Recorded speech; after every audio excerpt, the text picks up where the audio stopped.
challenge. À la ligne directe, je transforme mes faiblesses en force. Mesdames, Messieurs, bonsoir. Nous sommes aujourd'hui dans le Cloto, nous sommes à Palimé. Palimé, dans un centre où vous allez retrouver des enfants handicapés visuels qui n'auraient aucune chance d'être scolarisés s'ils n'avaient pas eu la chance d'être internés ici dans ce centre pour bénéficier de l'encadrement nécessaire. Alors, quelle est la nature de l'éducation, de l'encadrement qui est donné et quels sont les atouts qui sont donnés à ces enfants handicapés visuels pour qu'ils aient les mêmes chances d'éducation que tout autre enfant? C'est de tout cela que nous allons voir au cours de cette émission. Au cours de cette émission, vous le verrez, eh bien, il y a des couleurs sur le mur, des couleurs dans les salles. Ces couleurs ne sont pas mises au hasard. Tout contribue à les mettre dans les conditions pour qu'ils puissent bien réussir et pouvoir performer comme tout autre enfant. Et on aura aussi à interviewer leurs responsables qui les encadrent. On aura à interviewer également les élèves eux-mêmes et leurs enseignants, puisque nous irons aussi dans leurs écoles pour voir comment les enseignants se prennent pour pouvoir donner les mêmes chances d'accès aux connaissances, aux apprentissages comme tout autre élève. Débat thématique, c'est dans un instant.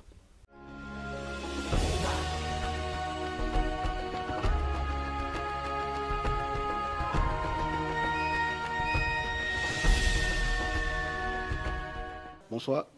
Bonsoir. Nous vous remercions de nous avoir ouvert les portes de ce centre pour voir au fond de la marmite, c'est-à-dire tout le travail que vous faites avec les autres collaborateurs dans l'intérêt supérieur de ces enfants handicapés que vous avez bien voulu accompagner. Alors, dès que nous rentrons dans ce centre, la première chose qui frappe, c'est les éléments d'accessibilité.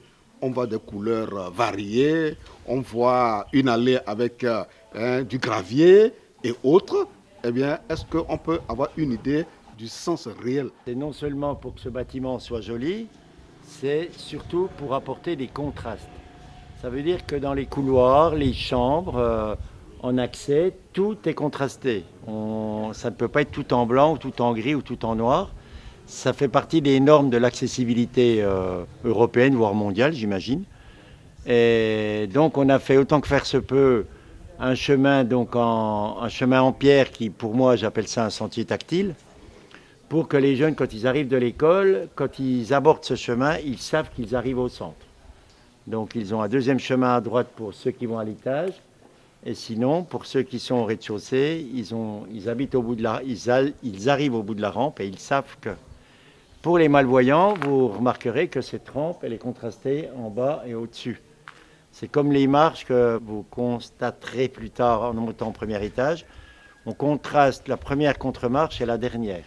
Et donc, on a fait avec les moyens du bord des bandes d'éveil de vigilance pour que la personne aveugle sache qu'il va descendre des escaliers, qu'il ne se mette pas en danger. Et avec donc une barrière, évidemment, pour amener encore plus de sécurité.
Oui, Cocouvi, bonjour, bonne arrivée. Comment vont tes yeux ce matin? J'avais mal hier soir. T'as moins de pression dans l'œil?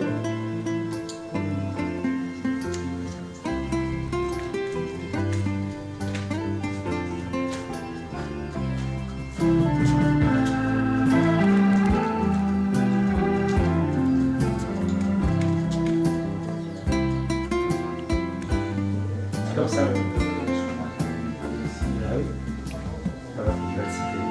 faut faire la différence entre ces couleurs qu'on a mis en extérieur, qui sont un petit peu pour égayer ce centre, pour qu'il se voit de loin, pour qu'il le voit aussi. L'importance des contrastes, c'est surtout pour le cheminement. À l'intérieur, dans les couloirs, il y a un sol rouge, il y aura un mur bleu, les interrupteurs sont blancs. Il faut que tout saute aux yeux, j'aurais envie de dire, pour la personne malvoyante. La canne blanche, c'est vraiment d'une grande utilité ici, et encore, oui, a fortiori ici au Togo. Pourquoi? Donc pour nos jeunes déjà, nous on leur a appris à se déplacer avec une canne. Il y a une technique de canne, bien évidemment. Ici, vous l'avez vu, il y a un chemin tactile pour arriver au cham, pour qu'ils se repèrent avec la canne. Il y a des bandes d'éveil de vigilance, on va pas, ça a déjà été dit. Mais surtout, donc, ils vont à l'école avec. Ce qui est difficile ici au Togo, c'est que les routes sont pleines de trous, sont pleines de bosses, il n'y a aucun contraste. Donc pour eux, c'est très compliqué. Et ils ne peuvent pas aller tout seuls. S'il n'y a pas un malvoyant pour les aider tout seuls, on a déjà essayé par ces années passées, c'est impossible d'aller au collège polyvalent et revenir tout seul, avec quelqu'un de très performant. Cela dit, quand ils sortent du collège, on va prendre le collège protestant par exemple, pour nous c'est important qu'ils aient la canne, même s'ils ont encore un peu de reste visuel. Pourquoi? C'est parce qu'il faut que les gens dans l'environnement, les piétons, les voitures, les motos, sachent qu'ils ont des difficultés de déplacement. Pour que, quand ils veulent traverser la route, que ces jeunes montrent bien leur canne blanche pour que les motos s'arrêtent et que les voitures s'arrêtent. Malheureusement, ce n'est pas toujours le cas. Alors je ne sais pas comment il faut faire. Est-ce que certaines rues devraient avoir des ralentisseurs? Je ne sais pas. Voilà. Mais ce qu'il faut savoir, ces jeunes, ils se protègent. Ils marchent avec la canne pour se protéger des obstacles. Quand ils connaissent bien la technique, s'il y a un trou devant, la canne va le détecter avant. Donc ils ne seront pas en danger. Donc l'avantage, c'est qu'ils soient protégés eux-mêmes, qu'ils soient vus des personnes dites normales. On va interviewer un des responsables tout à l'heure pour nous dire un peu l'historique de ce travail qui a commencé depuis plusieurs années et ce que sont devenus ces enfants. Notre travail consiste à mettre les textes en braille. Depuis l'année où vous avez commencé le travail jusqu'à aujourd'hui, que sont devenus certains d'entre eux? Certains sont devenus des agents de l'État. À citer par exemple le docteur Assoumani Bouraïma, qui est actuellement à Sokodé, à l'inspection de l'enseignement secondaire général. Il est là aussi pour suivre tous ceux qui sont dans le domaine à Sokodé. Il y a par exemple M. Ayassou Germain, ministère de l'Action sociale, de la promotion de la femme et de l'alphabétisation. Et il y a encore d'autres. Par exemple, un de nos anciens élèves est actuellement enseignant spécialisé au centre des aveugles de Koussountou. Alors ça veut dire que vous avez, à travers cet accompagnement, démontré que en fait, les enfants handicapés ont du potentiel et ont du talent comme tout autre enfant et qui n'ont besoin que d'être mieux accompagnés et mieux encadrés. Alors. Oui, ils ont des talents, ils sont intelligents, donc ils ont besoin seulement de facilitateurs. Comme nous, par exemple, nous sommes là pour les suivre. Moi, je suis un professeur de maths, donc il suffit qu'on leur donne les cours en classe. Nous prenons ces cours-là et nous les répétons, nous les suivons, on reprend ces cours-là pour eux, pour qu'ils puissent comprendre ces cours. Donc, c'est des enfants, si on est à leur côté, si nous sommes à leur côté, alors ils ont des appuis, nous les appuyons et ils avancent. C'est pourquoi, imaginez, le docteur Bouraïma, il a quitté notre centre pour devenir docteur. Il y a d'autres personnes, il n'est pas le seul. Au centre des aveugles de Kpalimé, de 2004 en 2011. En 2011, j'ai intégré le collège protestant. J'ai fait le collège protestant de 6e en terminale. Lorsque j'étais en terminale, le temps CHAM, le centre d'hébergement des non-voyants, était prêt à habiter. Donc on nous avait demandé d'intégrer. Donc je faisais partie des premiers qui ont intégré ce centre. Grâce à ce centre, je dirais que j'ai aussi mon bac, parce qu'il a aussi beaucoup contribué. Et après mon bac, je suis maintenant un instituteur au centre des aveugles de Kpalimé pour apporter ma modeste contribution à l'éducation de mes chers petits frères. Sans ce centre, je ne pense pas être ce que je suis aujourd'hui. Car après mon bac même, ils ont toujours accepté m'héberger chez eux. Si le gouvernement pourrait venir en aide sur le plan éducatif, effectivement, les documents, il en manque. Il faut qu'ils nous aident à pouvoir tirer des documents en braille pour nos chers étudiants. Et ils peuvent aussi aider ce centre financièrement pour qu'il y ait encore plus d'évolution. Parce qu'il y a beaucoup de choses encore à faire. Vous comprenez que ces enfants, s'ils sont facilement bien encadrés, ils ne peuvent que réussir dans la vie. Alors, dans ce centre où nous sommes venus, nous allons voir tout à l'heure ces élèves revenir de l'école et, après avoir mangé bien entendu, ils vont se retrouver après le repos dans la salle d'études. C'est là où nous allons les interviewer pour qu'ils nous disent leur savoir-faire en matière d'éducation et les difficultés aussi qu'ils éprouvent.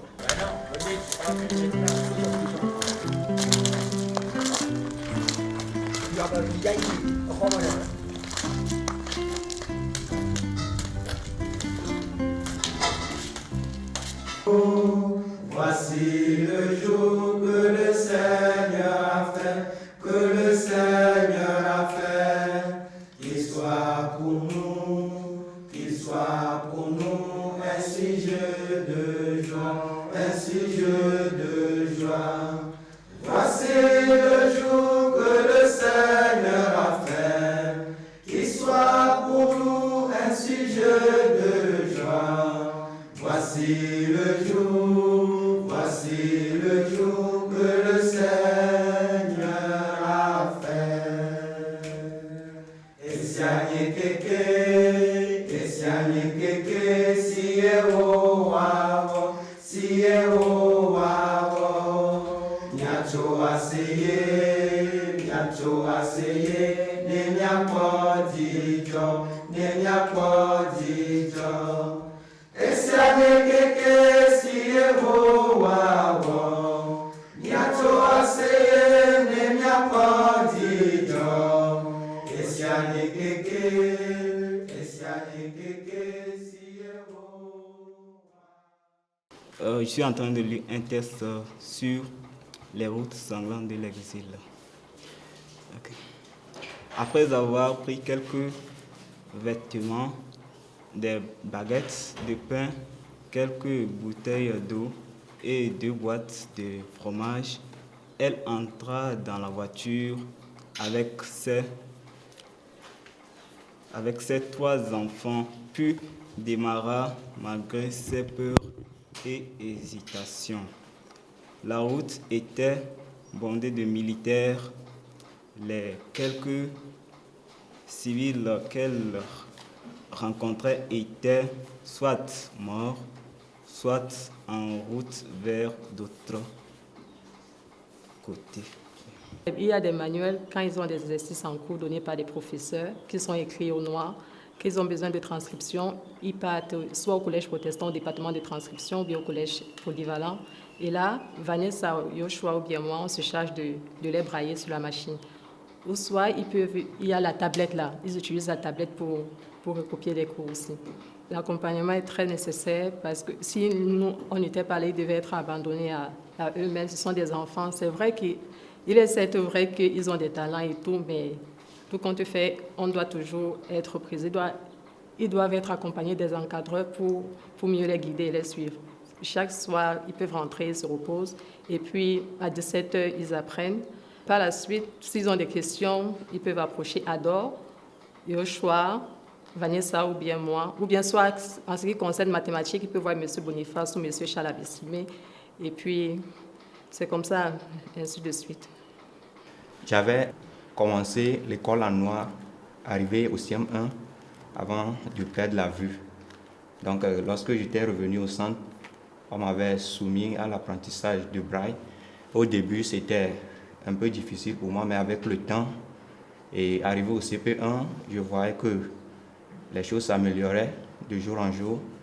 Et arrivé au CM2, bon, là, c'est encore autre chose, puisque dans peu de temps, j'allais affronter le collège.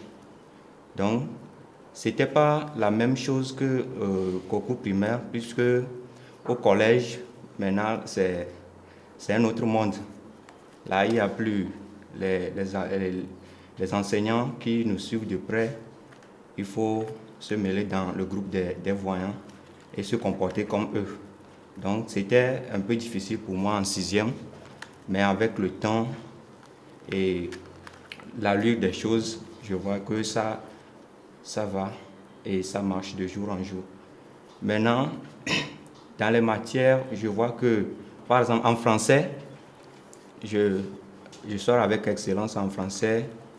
Et en mathématiques, c'est pas que je ne fais pas la mathématique, j'ai toujours eu la moyenne, mais ce que je désire avoir, c'est pas ça. Mais en physique, je sors pas avec excellence aussi en physique.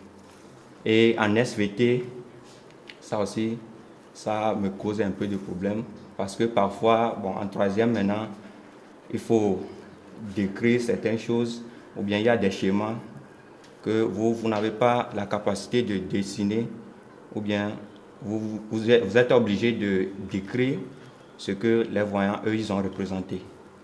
Donc, c'est un peu les difficultés que moi je rencontre dans certaines matières.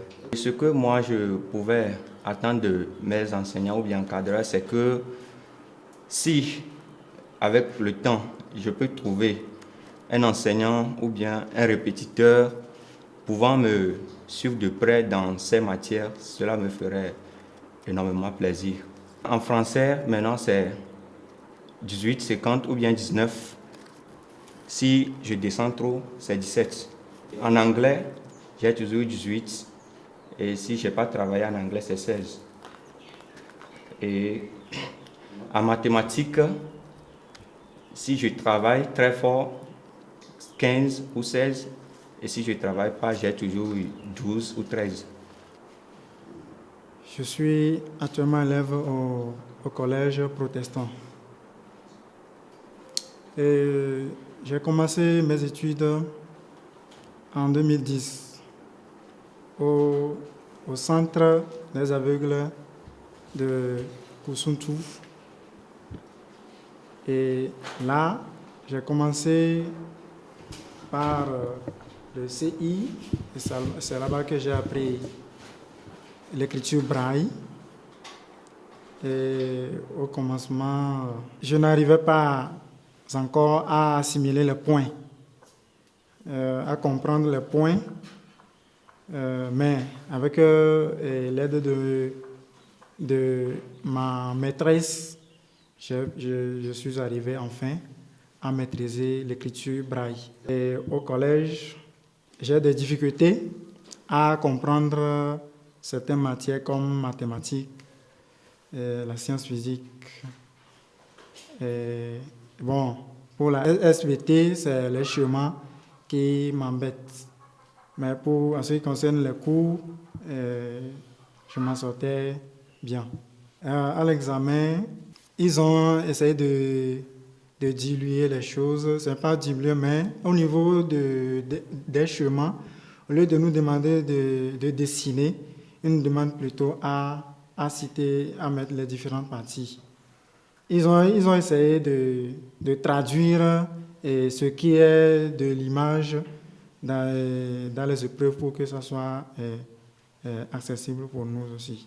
Mes vœux, c'est que je veux que les enseignants soient outillés sur notre condition adaptée pour les personnes handicapées visuelles. Par exemple, un enseignant qui veut préparer son cours de mathématiques, s'il est bien formé dans ce domaine, après avoir préparé son cours sur le plan visuel, il peut quand même créer un cadre dans lequel il peut aussi préparer ce cours-là pour une personne handicapée visuelle. Comme ça, en classe, il peut valablement expliquer ce cours à celui qui ne voit pas. Au collège, c'était carrément différent parce que on nous a intégrés dans la foule des personnes voyantes et puis des cours aussi, et en dispensant les cours, ils n'ont pas le temps pour nous, c'est-à-dire de nous expliquer proprement ce qu'ils font au tableau et tout ça. Donc, oui, ça fait que, surtout dans les matières scientifiques, nous ne sommes pas trop forts parce que, par exemple, en maths, pour expliquer, on dit seulement ici, c'est-à-dire, il doit être les chiffres au tableau que nous ne voyons pas, mais que nos autres camarades voient et puis ils comprennent mieux que nous. En dehors des cours en classe, et je peux dire au cours primaire, on m'a appris ou on nous a appris à tisser ces chaises pour pouvoir gagner nos vies toutefois en allant à l'école. Et nous avons beaucoup de revenus en tissant des chaises comme ceci.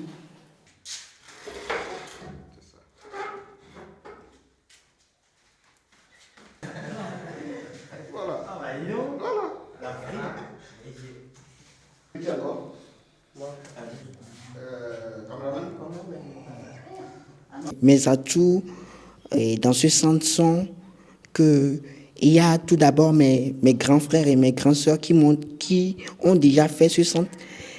Et ce sont eux si j'ai des difficultés en classe et autres là, c'est vers eux que je me tourne pour qu'ils puissent m'aider. Cela, déjà, c'est un atout. Et aussi, il y a nouvellement une salle d'informatique.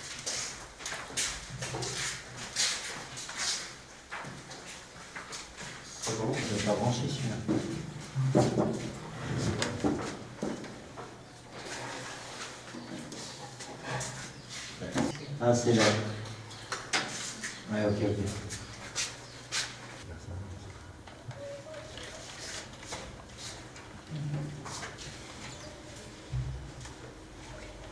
Si je viens en salle d'informatique, c'est pour, la plupart du temps, c'est pour faire des recherches sur des thèmes qu'on nous a donné d'exposer et pouvoir aller en classe. Pour vraiment faciliter la façon dont ils ont les difficultés dans leurs écoles respectives. Et donc, on avait mis en place le téléphone pour eux, de pouvoir faire des recherches au centre par le biais de l'installation Wi-Fi, qu'ils soient connectés en tout temps en faisant des recherches et pour s'en sortir. Et également, notre accompagnement vient à point nommé pour la remise à niveau de ces élèves au centre. Beaucoup de personnes, y compris leurs camarades, les sous-estiment. Il y a des préjugés à qu'est-ce qu'ils peuvent faire, qu'ils sont capables de quoi et tout. Notre rapport par rapport à leur développement personnel fait qu'ils se retrouvent dans la situation de démontrer leur capacité à faire quelque chose comme toute autre personne, à améliorer ou participer bien sûr au développement de la société. Je viens de l'introduire pour que ces enfants-là soient vraiment dans les conditions, en tout cas pour l'instant les meilleures pour les permettre de réussir. Il a fallu que vous fassiez le plaidoyer, il a fallu que vous mobilisiez des ressources auprès des partenaires. Ce centre héritage donc financé par Voir au Togo a pu se faire grâce en partie à la fondation Gumi Mainli de Fribourg, qui nous aide depuis le début, qui nous est très fidèle, à la région Bourgogne-Franche-Comté, à la ville de Besançon, et bien sûr à nos 80 adhérents sans qui nous n'aurions pu jamais mener ce projet à terme. Ces adhérents, ce sont des amis, ce sont de la famille, ce sont plein de gens, des anciens collègues, des professionnels de la déficience visuelle. Et ils nous sont très importants. C'est un soutien non seulement financier, mais c'est un soutien moral aussi. Donc voilà, c'est un peu l'ensemble de tous ces partenaires sans qui nous aurions pu réaliser ce grand projet. Il ne faut pas que j'oublie de signaler que ce terrain de 24h40 Santiago nous a été mis gratuitement à disposition par la mairie de Palimé. C'était une réserve administrative. C'est ce pourquoi nous avons pu démarrer ce projet, sans quoi nous n'aurions pas eu les moyens d'acheter un terrain de cette grandeur. Nous tenons à remercier au nom des enfants, à remercier les donateurs extérieurs et la mairie de Palimé qui a été vraiment sensible en mettant gracieusement, comme il a dit, ce terrain à leur disposition pour que ces enfants-là puissent avoir aujourd'hui un abri. Alors, vu qu'ils ont un abri, ils sont dans les meilleures conditions, en tout cas dans ce centre pour l'instant, eh bien, nous allons les suivre à l'école pour voir est-ce qu'ils travaillent bien. Oui, monsieur. Bonjour, allez.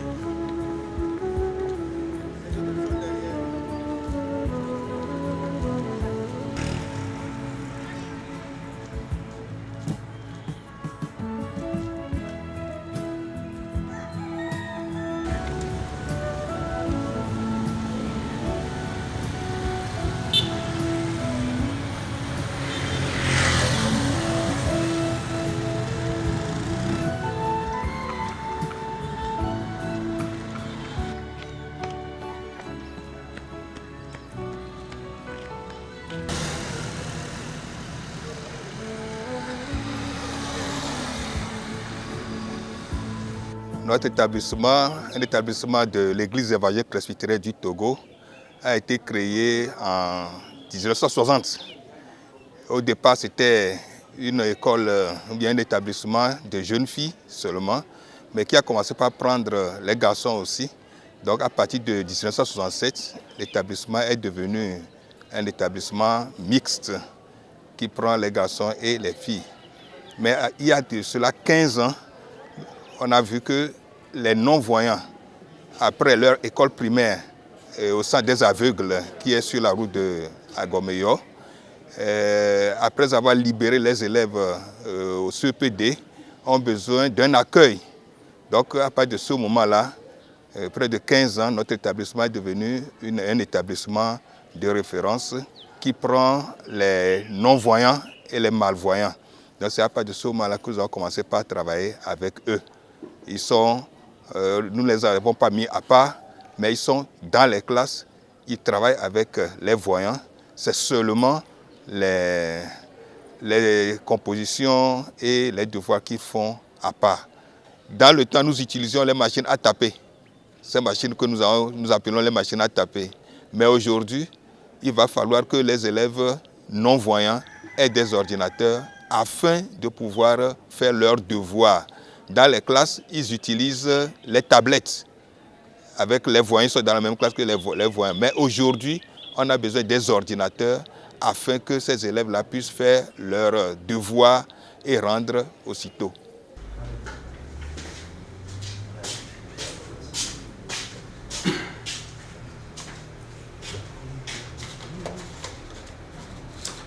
Donc nous sommes ici dans la salle informatique. C'est là où nous mettons les textes en braille pour nos élèves. Donc nous avons une imprimante braille et un scanner. Maintenant c'est au niveau de l'embossage ici. Donc l'imprimante est en train de transcrire le texte que nous avons en braille. Donc on va faire sortir tous les textes maintenant en braille pour les enfants. Ok, voilà. Donc la deuxième page est en train d'être imprimée. Voilà. Copie, ce n'est pas terminé. Ça dépend du nombre de pages que comporte le texte.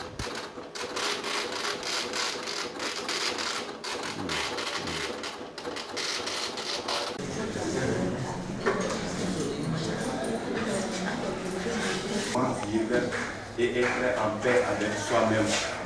Je suis en classe de 6e. Nous sommes en train de faire le cours de CM. J'ai des difficultés en mathématiques parce qu'il y a des lignes. Par exemple, on fait les leçons sur les figures géométriques que je n'arrive pas à le faire. On avait fait l'évaluation du premier trimestre, j'avais 14 du moyen. J'ai de bonnes notes en histoire, géo et SVT. Comme elles sont des personnes non-voyantes, et on fait l'effort de leur dicter le cours. Sur le faux, photocopier la partie difficile au niveau du secrétariat. Premièrement, nous avons besoin, au niveau des professeurs, le scanner, les imprimantes en braille. Et au niveau des élèves, nous avons besoin des ordinateurs portatifs à synthèse vocale, les imprimantes en noir, les feuilles braille, les poinçons et les tablettes. Nous avons aussi besoin des matériels spéciaux pour faire la couture. Et nous supplions l'État de préparer les professeurs pour nous faire du sport, parce que nous avons envie de pratiquer le sport en milieu scolaire. Nous sommes dans le décor du collège protestant de Palimé qui accueille les enfants malvoyants, non-voyants. Et nous allons assister tout à l'heure à un jeu assez spécial qui va se faire avec les enfants non-voyants, malvoyants et les enfants ordinaires. Mais nous allons demander qu'on nous explique un peu le déroulé de ce jeu. Cécifoot, qui veut dire foot pour aveugles, c'est un jeu qui se joue à 5 contre 5. Le but, le gardien est voyant, les deux arrières sont non-voyants, donc on va dire que c'est le gardien qui coach ces deux arrières. Les deux avants sont aussi non-voyants, en position de non-voyant s'ils ne sont pas non-voyants. Et il y a un coach sur la touche qui les guide en leur disant à droite, à gauche, devant, derrière, et après pour shooter au but, quoi. Le but, c'est d'essayer de faire un match de foot ordinaire, mais en situation de non-voyance. C'est de démontrer qu'un élève aveugle ou malvoyant, eh ben, il peut très bien faire du sport et jouer avec ses camarades voyants, et ça peut être très très passionnant. Pour jouer au Cécifoot, il faut être en situation de non-voyance. Donc nos jeunes qui ne sont pas forcément non-voyants, il y a aussi des voyants, sont à égalité avec les nôtres. Et c'est ça qui est bien dans ce Cécifoot. Et comme vous l'entendez, il faut jouer qu'un ballon sonore. Quand on est en non-voyance, il faut quand même bien qu'on ait des repères. Donc non seulement le gardien et l'entraîneur guident ses joueurs, mais il y a ce ballon qui les aide à se diriger. Le coup par contre.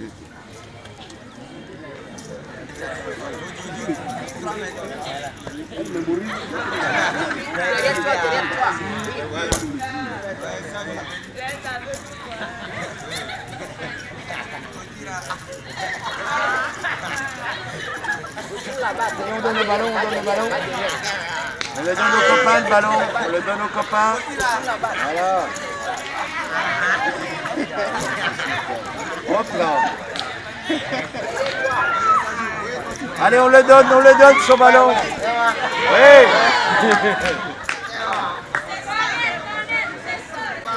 Allez, ouais, c'est bien ça.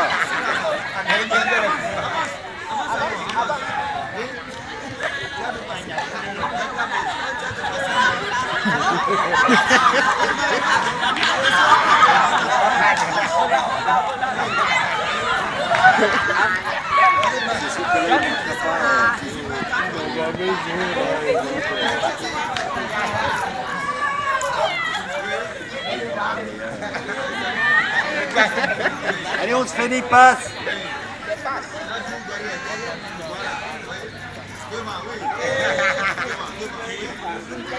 Allez, deux. On repasse à gauche. Repasse à gauche. Ouais. Repasse.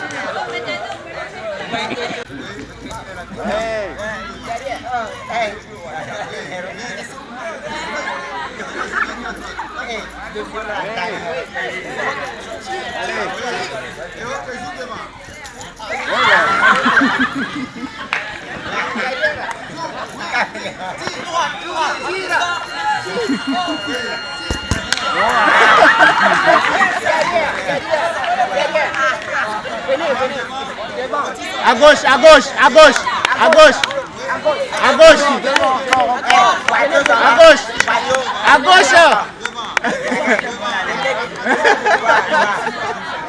Ouais.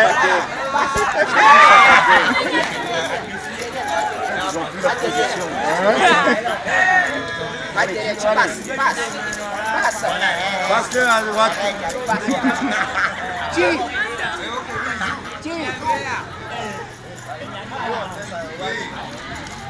Allez, on donne ce ballon. Il veut pas le donner.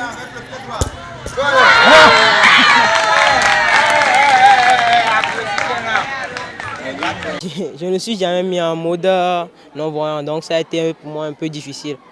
En fait, c'est intéressant quand même. Et souvent, on voit les malvoyants comme des gens inférieurs, mais vraiment, ils souffrent.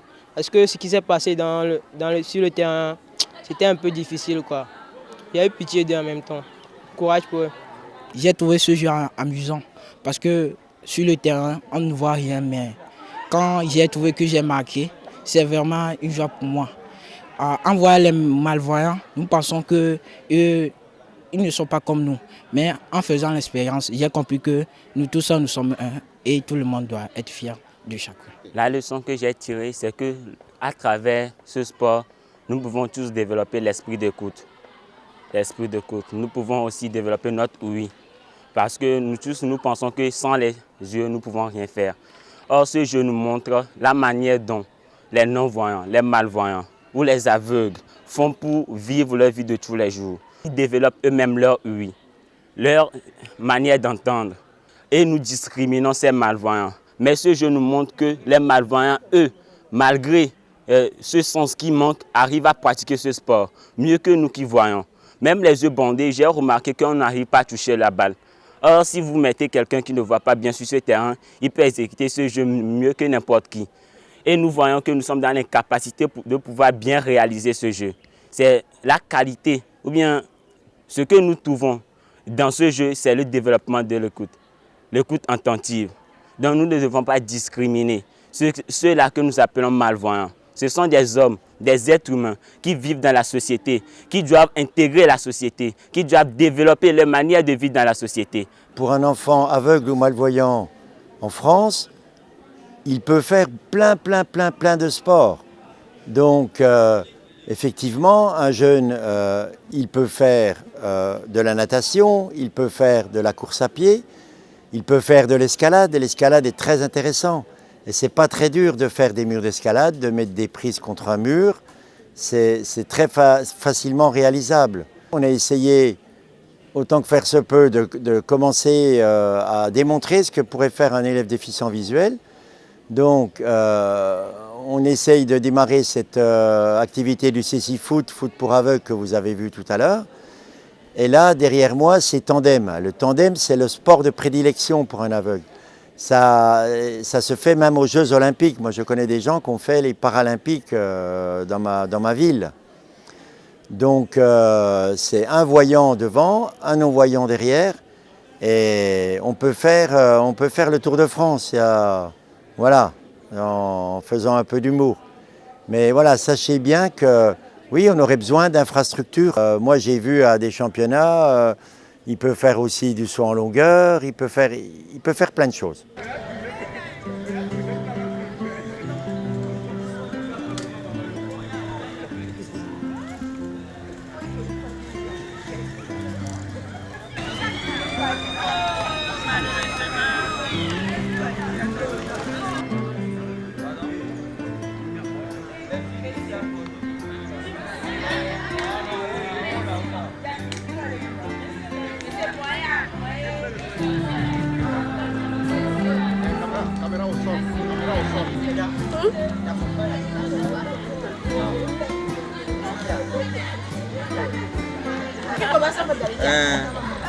Voilà, tu attends. Oui, oui, ça va. Bon, on va nous préparer.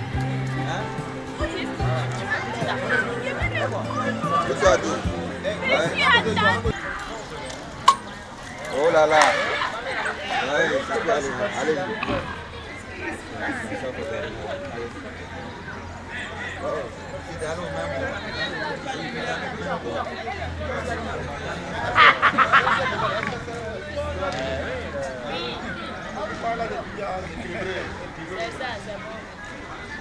Au début, on n'était pas équilibré, mais quand on était en train de le faire, c'est très bon. Je n'ai jamais pratiqué ce sport, mais c'est aujourd'hui la première fois que j'ai participé. Et c'est très efficace. Je n'ai jamais participé à ce jeu de sport, mais aujourd'hui, quand j'ai participé, je vois que c'est extraordinaire. Au commencement, je le trouve difficile, mais à un moment, quand on sait bien distinguer, ça va.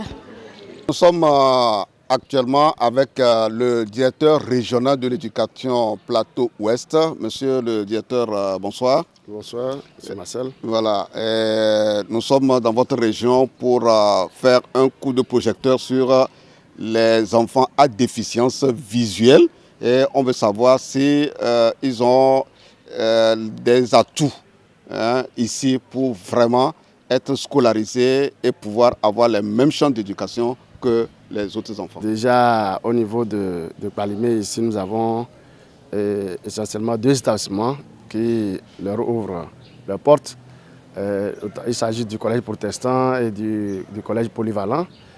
Et donc, dans cet établissement, si vous circulez, vous verrez qu'il y a des enfants en situation de handicap visuel, donc qui sont pris en charge, qui sont acceptés et qui travaillent, bon, vaille que vaille, bien sûr, parce que on ne dirait pas que toutes les conditions sont réunies, mais néanmoins, bon, ils travaillent vaille que vaille.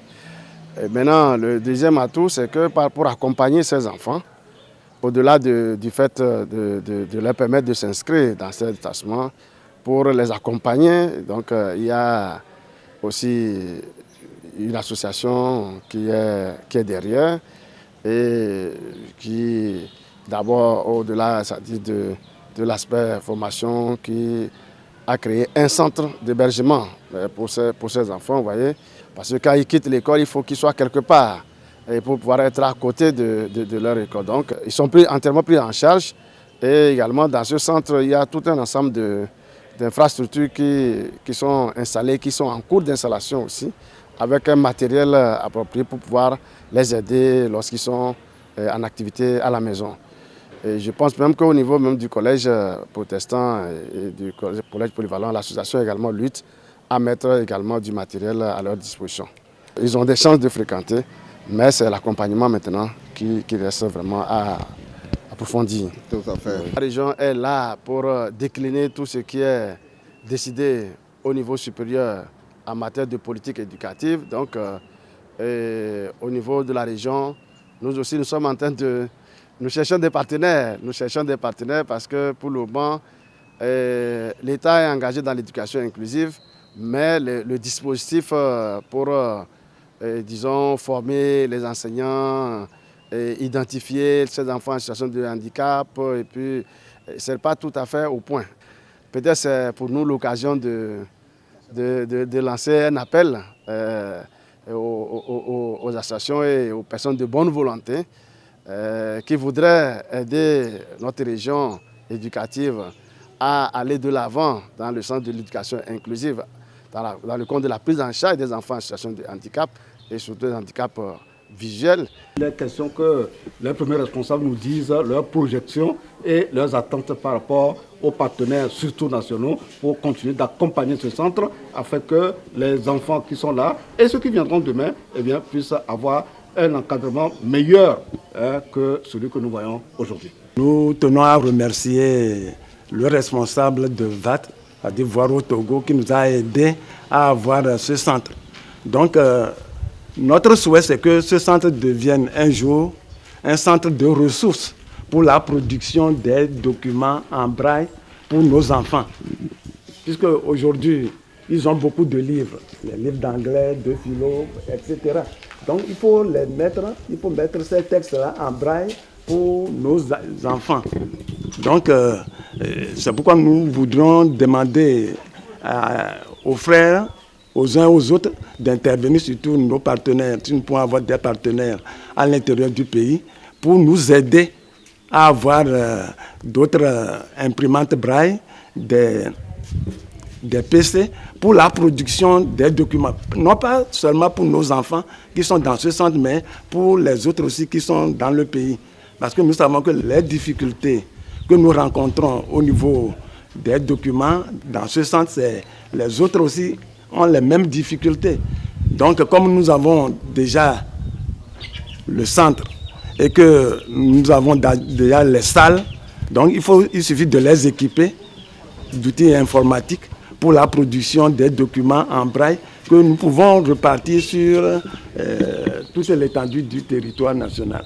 Nous pensons, fidèles téléspectateurs, vous avoir fait un gros plan sur ce centre d'accueil des enfants à déficience visuelle, les atouts qui leur permettent de réussir et aussi les difficultés, les contraintes en interne, aussi bien au niveau de ce centre qu'au niveau de l'école, et les vœux et les souhaits de leurs encadreurs à l'endroit aussi bien des acteurs étatiques de l'État, à l'endroit des partenaires techniques et financiers, des ONG qui sont sensibles aux questions de l'inclusion.